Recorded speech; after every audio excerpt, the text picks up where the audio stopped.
the ring she never took off.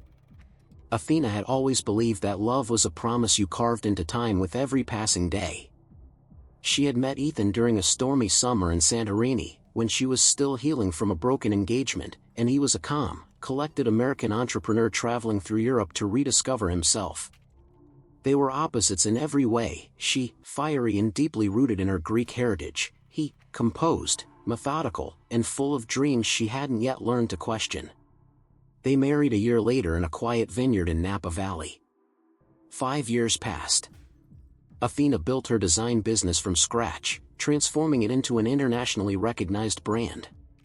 Ethan handled logistics, finances, and often, the charm offensive during investor meetings. They were, from the outside, what people called power couple goals. But no one knew that Ethan stopped calling her my muse 2 years ago. That her goodnight kisses became routine.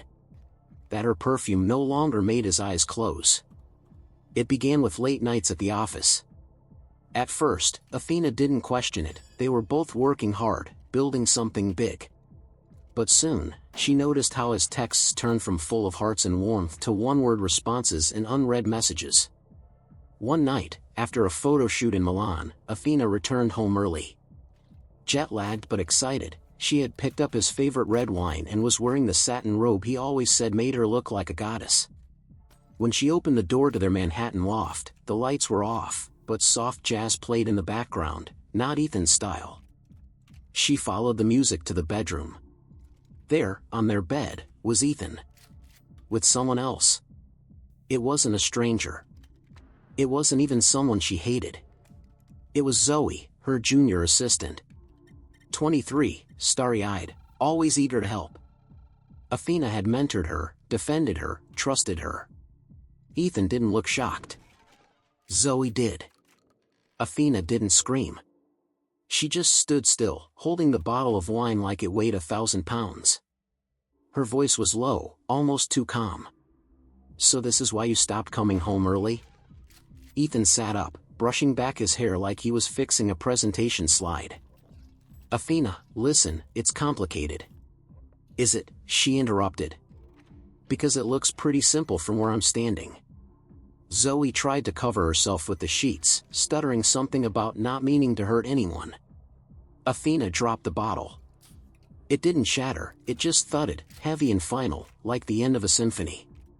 But she didn't leave. Not immediately. That would have been too easy. Instead, she played the long game. The very next morning, Athena arrived at her office earlier than anyone else. She looked like she hadn't slept, because she hadn't, but her eyes burned with clarity. She scheduled meetings. Made calls. She reviewed contracts, signed off on project transitions. She even smiled at Zoe when she walked in, pretending nothing had happened. Then, quietly, she began removing Zoe from every account. One by one. Then she transferred Ethan's access to the company's finances, to an external auditor she just hired to conduct a surprise internal review. By the end of the month, Ethan had no passwords, no cards, no access. Zoe was demoted under the guise of department restructuring. Neither of them saw it coming.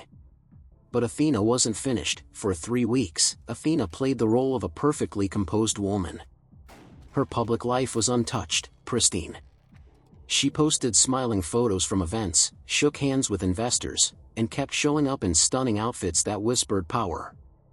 But inside, she was sharpening every emotional wound into a blade. She didn't want to just leave. She wanted them to understand what they destroyed. Ethan, meanwhile, began to notice the walls closing in. He tried to log into the shared company drive, password denied. He tried to use the corporate card, declined. He asked the HR department for a copy of the upcoming schedule, it was confidential.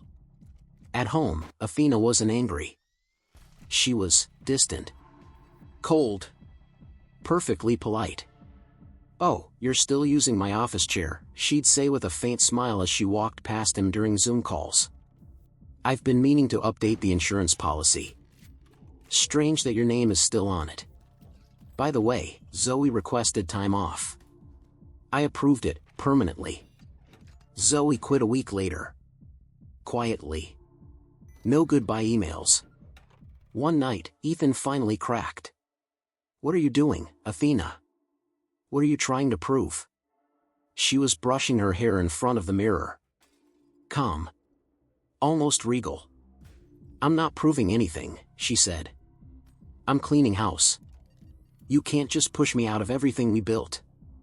"Everything I built," she corrected. "You were just along for the ride, Ethan. You played house. I built an empire." There was silence. And then, she stood up, walked over to him, and placed her wedding ring in his hand. "You broke something sacred. I'm just making sure the pieces don't cut me anymore." But she didn't stop there. Athena had connections. And a long memory. Ethan had pitched to an investor a year ago, a man named Howard Bellamy, who respected Athena but had always seen Ethan as arrogant and underprepared. Athena called him. "Howard. I just wanted to let you know.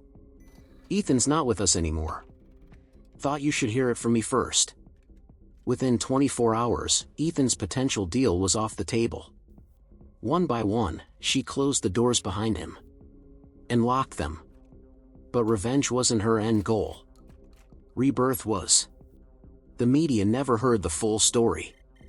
But rumors swirled: the intern, the betrayal, the power wife who dismantled her marriage with the same precision she built her brand.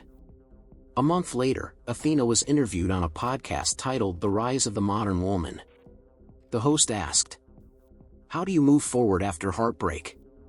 Athena smiled softly. "You don't move forward despite heartbreak. You move forward because of it." 3 months after the split, Athena launched a new line under her brand. She called it Reborn. It wasn't just fashion. It was armor. Tailored suits for women reclaiming their strength. Red silk lining to symbolize the scars they carried, not hidden, but woven in with elegance. The launch was held on the rooftop of a downtown Manhattan hotel. The skyline behind her burned gold as the sun dipped low. Dozens of journalists, influencers, and industry giants attended. Ethan watched it from his laptop. Alone. Uninvited. Forgotten. He had tried to salvage what was left, with apologies, half-truths, and desperate calls. But Athena never answered. Because she no longer needed to.